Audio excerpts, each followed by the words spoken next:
दोस्तों बॉलीवुड खुल्लम खुल्ला के नए एपिसोड में आपका स्वागत है। और भाई साहब, आज इस एपिसोड में कुछ इतनी बढ़िया खबरें हैं कि इनको सुनकर आप हिरन की तरह उछलने लगोगे और मोर की तरह नाचने लगोगे। तो कसम रावण की आज की नंबर 1 खबर एक और क्रिमिनल के बारे में है जिसका नाम है गोल्डी बरार। ये वही गोल्डी बरार है जिस पर इल्जाम है सिद्धू मूसेवाले का मर्डर कराने का। और खबर ये आई थी कि इसका भी अमेरिका में मर्डर हो गया है, लेकिन फिर अमेरिका की पुलिस ने कंफर्म किया कि यह खबर बिल्कुल झूठी है।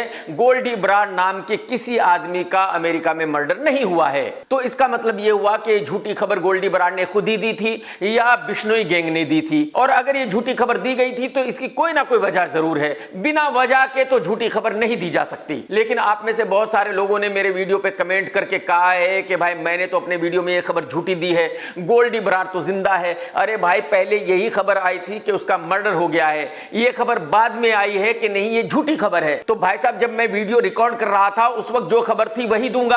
आपको क्या लगता है कि वीडियो आपके पास लाइव जा रहा है? अरे भाई, अगर मैं कोई वीडियो रिकॉर्ड करता हूं तो उसको रिलीज होने में कम से कम 24 घंटे लगते हैं। तो अगर कुछ घंटों के बाद ये खबर बदल गई थी तो मैं उस वीडियो में तो नहीं कह सकता था कि भाई ये झूठी खबर है। जाहिर सी बात है, अगली वीडियो में ही आपको बता पाऊंगा कि भाई वो झूठी खबर थी। दोस्तों, आज की दूसरी खबर है संजय लीला भंसाली की वेब सीरीज हीरा मंडी के बारे में, जो बॉलीवुड के इतिहास की सबसे महंगी वेब सीरीज है। ये वेब सीरीज तकरीबन 450 करोड़ में बनी है, यानी कि संजय लीला भंसाली ने नेटफ्लिक्स को दबाकर लूटा है। और इस वेब सीरीज ने यह भी रिकॉर्ड बना दिया है कि ये बॉलीवुड के इतिहास की सबसे घटिया वेब सीरीज है।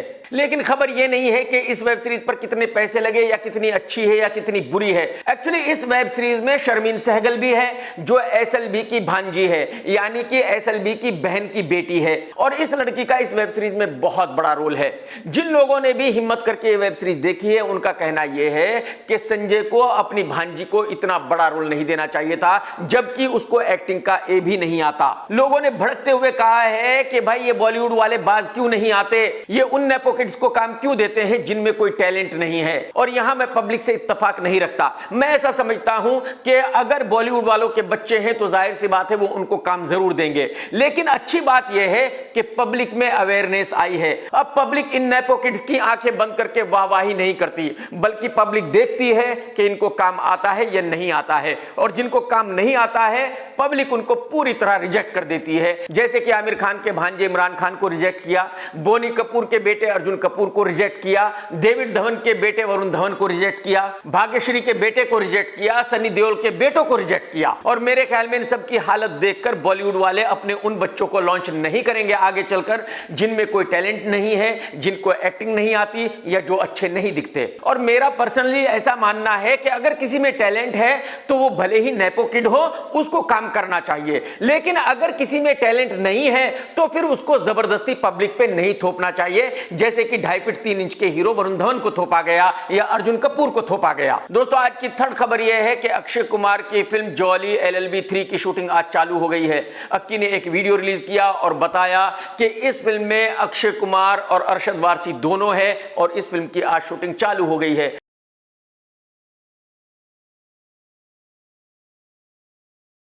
जॉली LLB 1 का हीरो था अरशद और जॉली LLB 2 का हीरो था अक्षय, और जॉली LLB 3 में ये दोनों हैं। आप सभी जानते हैं कि अक्षय कुमार की पिछली कुछ फिल्में नहीं चली हैं, तो मेरे ख्याल में अक्की का ये फैसला बहुत ही सही है कि उन्होंने इस फिल्म की शूटिंग चालू की है, क्योंकि सुभाष कपूर साहब बहुत अच्छे डायरेक्टर हैं, वो एक बढ़िया फिल्म बनाएंगे और इस फिल्म के चलने के बहुत ज्यादा चांसेस हैं। दोस्तों, आज की फोर्थ खबर है राजनेता राघव चड्ढा के बारे में, जो परिणीति चोपड़ा के हस्बैंड है। आप सभी जानते हैं कि जैसे ही अरविंद केजरीवाल को ईडी ने अरेस्ट किया था, वैसे ही राघव परिणीति के साथ लंदन भाग गया था। तब से वो लंदन में ही है, इंडिया नहीं आ रहा है। और जो आपके नेता हैं वो गलत बयानी कर रहे हैं, झूठ बोल रहे हैं। वो कह रहे हैं कि राघव ने लंदन में अपनी आंखों की सर्जरी कराई है, जैसे ही वो ठीक होगा वैसे ही इंडिया आ जाएगा। ये बिल्कुल सरासर झूठ है, सफेद झूठ है। हकीकत यह है कि आपका फाइनेंस अरविंद केजरीवाल हैंडल करता है और उसके बाद राघव चड्ढा हैंडल करता है। तो राघव को यह पूरा यकीन है कि अगर अरविंद को अरेस्ट कर लिया गया तो उसको भी अरेस्ट किया जाएगा। और राघव को अच्छी तरह पता है कि अगर ईडी ने उसको अरेस्ट कर लिया तो फिर साल 2 साल जेल से बाहर आने के कोई चांसेस नहीं है, क्योंकि पहले से ही आपके कई नेता जेल में पड़े हुए हैं, सालों हो गए हैं, उनको जमानत नहीं मिल रही है। लेकिन ऐसा भी नहीं है कि राघव इंडिया कभी वापसी आएगा ही नहीं। राघव के पास कुछ ऑप्शंस हैं। पहला ऑप्शन यह है कि अरविंद केजरीवाल को जमानत मिल जाए, वो जेल से बाहर आ जाए। दूसरा ऑप्शन यह है कि सरकार बदल जाए, कांग्रेस की सरकार आ जाए, तो जाहिर सी बात है फिर राघव चड्ढा इंडिया में बिल्कुल सेफ है। और तीसरा ऑप्शन ये है कि राघव चड्ढा बीजेपी ज्वाइन कर ले। जाहिर सी बात है, अगर बीजेपी ज्वाइन कर लेगा तो फिर कितने भी बड़े घोटाले किए हो, कितना भी देश को लूटा हो, कोई दिक्कत ही नहीं है, फिर तो आराम से इंडिया में रह सकता है। दोस्तों, आज की फिफ्थ खबर है नीतीश तिवारी की फिल्म रामायण के बारे में। हिंदुस्तान में कोई भी पोर्टल ऐसा नहीं है जो डेली इस फिल्म के बारे में कोई ना कोई न्यूज नहीं देता। कभी लारा दत्ता का फोटो मीडिया में आता है कि रामायण की शूटिंग चालू हो गई है,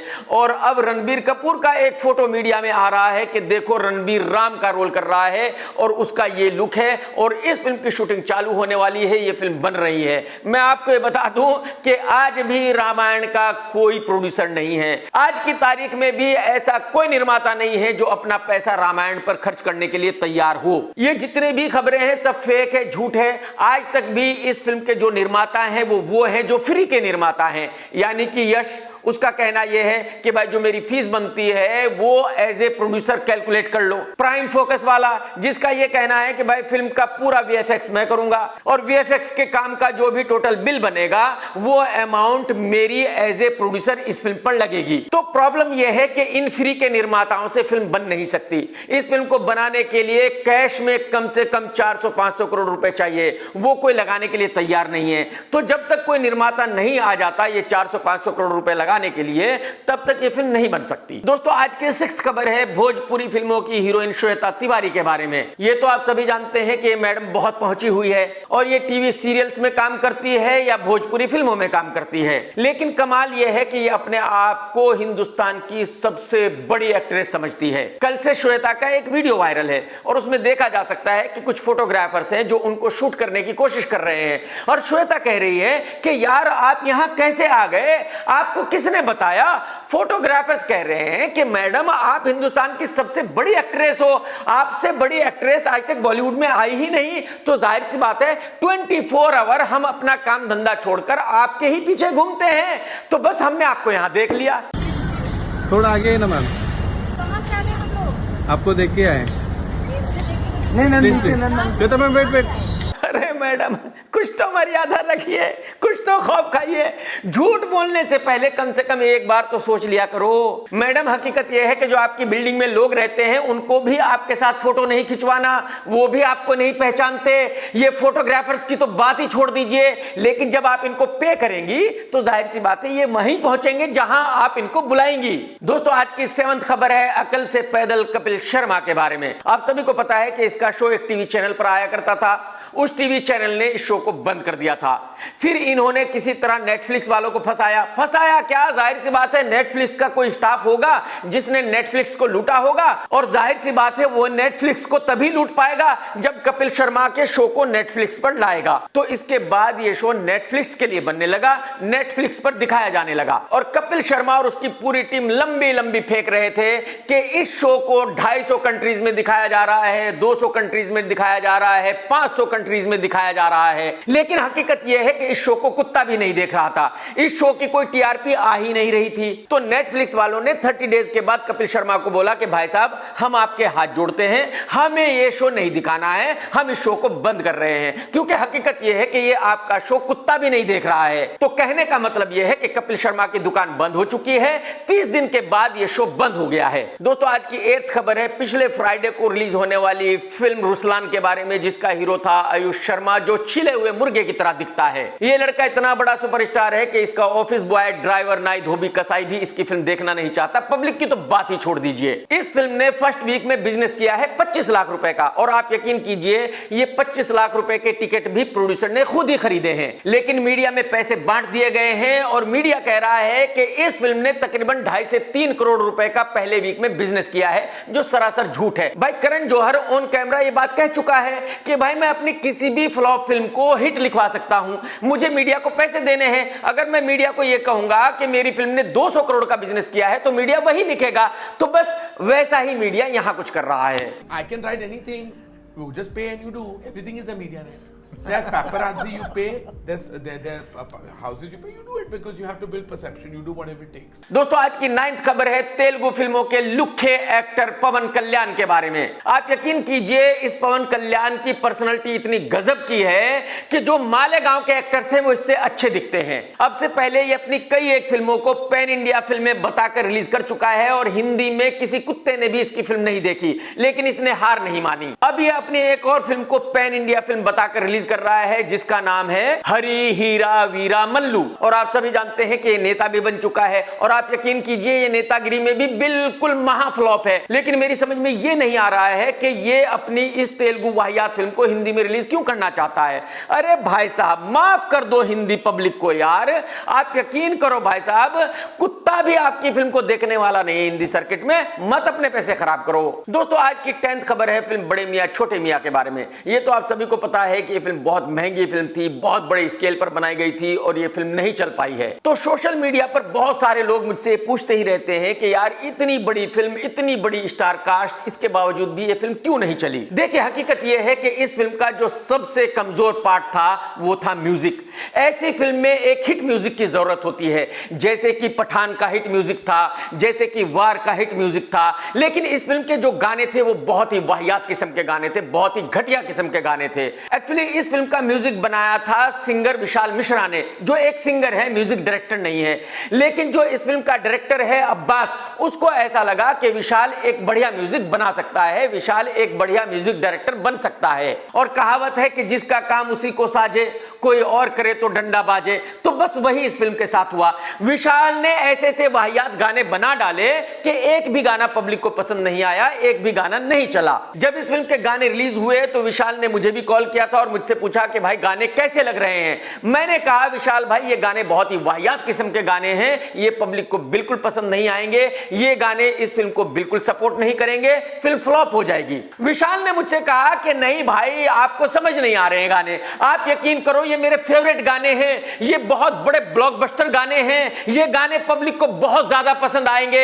मैंने कहा उससे कि भाई साहब ये आपके फेवरेट हैं तो ये आपकी प्रॉब्लम है, पब्लिक का इन गानों से कोई लेना देना नहीं है। हकीकत ये है कि ये वाहियात गाने हैं, ये चलने वाले नहीं है। और आप यकीन कीजिए उस दिन से आज तक उस लड़के ने मेरा कॉल नहीं उठाया। यही बीमारी है इस बॉलीवुड की। इस बॉलीवुड में अगर आप किसी को सच्चाई बता दोगे तो फिर वो आपसे नाराज हो जाएगा, फिर वो आपकी कॉल भी नहीं लेगा, फिर वो आपसे कोई मतलब नहीं रखेगा। इस बॉलीवुड में किसी भी लुक्खे को सच्चाई नहीं सुननी है। हालांकि होना यह चाहिए था कि विशाल मिश्रा को यह कहना चाहिए था कमाल भाई बहुत बहुत शुक्रिया कि आपने मुझे सच्चाई बताई, इस बार मैंने अच्छे गाने नहीं बनाए, आगे चल के मैं कोशिश करूंगा किसी और फिल्म में म्यूजिक देने की, आगे चल के कोशिश करूंगा कि अच्छे गाने बनाऊं जो पब्लिक को पसंद आए। दोस्तों आज की 11th खबर यह है कि मुंबई में एक अवार्ड शो हुआ जिसका नाम है बॉलीवुड हंगामा स्टाइल आइकॉन्स 2024। और कमाल यह है कि इस अवार्ड शो में अजय देवगन भी गया। जो अजय देवगन ऑन कैमरा यह कह चुका है कि जितने भी अवार्ड शोज हैं वो सब बिकाऊ हैं, सब फिक्स है, सब फेक है। तो इसका मतलब यह क्लियर होता है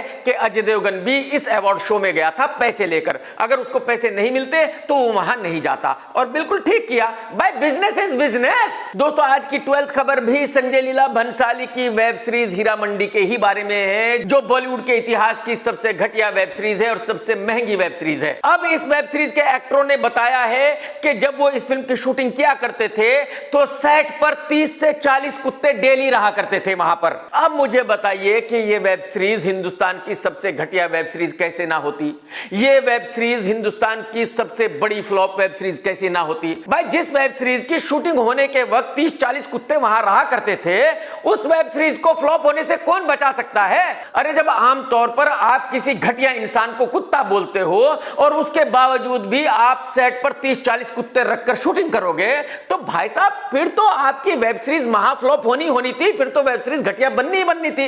बिल्कुल ठीक हुआ। दोस्तों आज की 13th खबर है टीवी एक्ट्रेस अविका गौर के बारे में। भाई ये लड़की बहुत ही सच बोलने वाली लड़की है। इस लड़की ने बताया है कि देखो भाई मेरे पास इतने पैसे नहीं होते कि मैं महंगे कपड़े खरीद सकूं, महंगे परफ्यूम खरीद सकूं, महंगे महंगे जूते खरीद सकूं। ये तो मेरा बॉयफ्रेंड है जो मेरे ऊपर इतने पैसे खर्च करता है, वही इतने महंगे महंगे कपड़े खरीदता है, वही इतने महंगे पर्स खरीद के देता है, वही मेरे लिए गहने खरीदता है, वही मेरे लिए महंगे शूज खरीदता है। अविका ने कहा कि अगर मेरा ये बॉयफ्रेंड ना होता जो मेरे ऊपर इतने पैसे खर्च करता है तो फिर आप मुझे पाते कि मैं बहुत नॉर्मल कपड़े पहने हुए हूं, फिर मैं इतने महंगे कपड़े ना पहनती। तो एक्चुअली अविका का कहना यह है कि जो उनका बॉयफ्रेंड है वो बॉयफ्रेंड विद बेनिफिट्स है, और मेरे ख्याल में अविका ने बिल्कुल सही किया हुआ है, होना ही यही चाहिए। भाई कोई भी लड़की किसी को फ्री में क्यों देगी, दिन रात किसी को फ्री में किस लिए देनी है। भाई एडवाइस की बात कर रहा हूं यार, कुछ गलत मत समझो। एडवाइस दोस्तों, आज की 14th खबर है अनिल कपूर साहब के बारे में।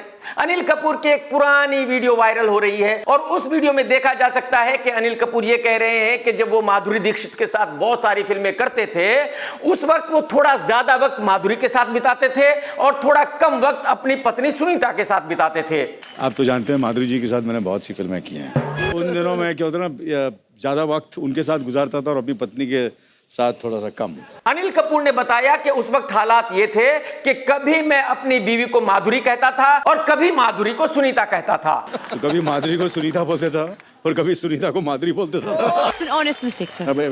Honest mistake. लेकिन अच्छी बात यह है कि वो दोनों ही समझती थी कि मैं कुछ गलत नहीं कर रहा हूं, ये एक ऑनेस्ट मिस्टेक है। इस वीडियो से मुझे पहली बार पता चला कि माधुरी दीक्षित अनिल कपूर की भी गर्लफ्रेंड थी। ये तो मुझे पता था कि माधुरी संजू की गर्लफ्रेंड थी, जैकी श्रॉफ की गर्लफ्रेंड थी, सुभाष घई की गर्लफ्रेंड थी, लेकिन ये पहली दफा पता चला कि अनिल कपूर की भी गर्लफ्रेंड थी। दोस्तों, बॉलीवुड में एक बड़ा फेमस सीरियल है जिसका नाम है तारक मेहता का उल्टा चश्मा। उसमें एक सरदार जी काम किया करता था जिसका नाम है सोधी, और आज की 15th खबर उसी के बारे में है। एक्चुअली ये मिस्टर सोधी काफी दिनों से लापता है और कहा यह जा रहा है कि इसको किसी ने किडनैप कर लिया है, लेकिन अब मुंबई पुलिस ने बताया है कि भाई साहब इसको किसी ने किडनैप नहीं किया है, ये खुद ही अंडरग्राउंड हो गया है, ये खुद ही झूठ बोल रहा है कि इसको किसी ने किडनैप कर लिया है। अब आज के वक्त में भी कोई एक्टर ऐसी हरकत कर रहा है, मेरी समझ से बाहर की बात है, लेकिन मेरे ख्याल में मुंबई पुलिस जल्दी ही बताएगी कि भाई इस आदमी ने ऐसी हरकत क्यों की है, खुद ही अंडरग्राउंड होकर ये क्यों कहा है कि इसको किसी ने किडनैप कर लिया है। दोस्तों, आज की 16th खबर यह है कि मेरा पिछला वीडियो देखकर आप में से बहुत सारे लोगों ने यह कहा है कि मैं तो कांग्रेस का बहुत बड़ा सपोर्टर हूं।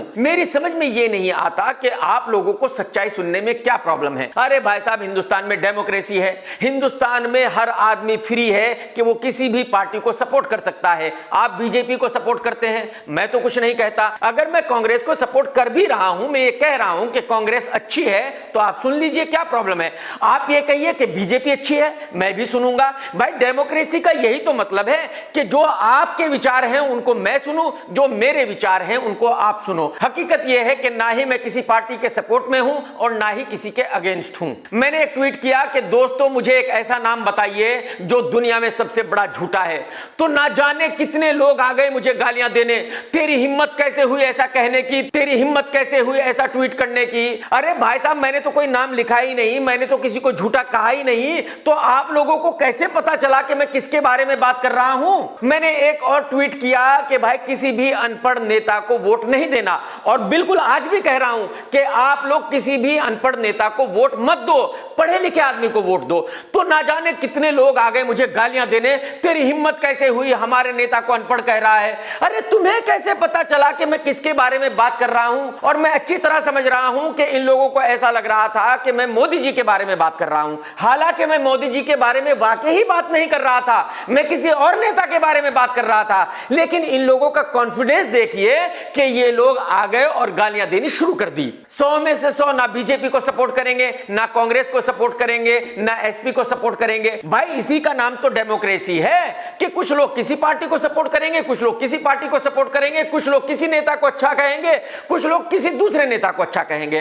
तो नाराज होने की बात नहीं है, गालियां देने की बात बिल्कुल भी नहीं है। बात समझने की कोशिश कीजिए मेरे भाई। दोस्तों, अगर आपने ये वीडियो देखा है तो लाइक करना बिल्कुल मत भूलना, और भाई साहब चैनल सब्सक्राइब क्यों नहीं कर रहे हो यार, चैनल सब्सक्राइब कर लो यार। कमेंट्स करके जरूर बताना कि आज का वीडियो आपको कैसा लगा। टेक केयर दोस्तों, tata bye bye, love you, जय हिंद, सत्यमेव जयते।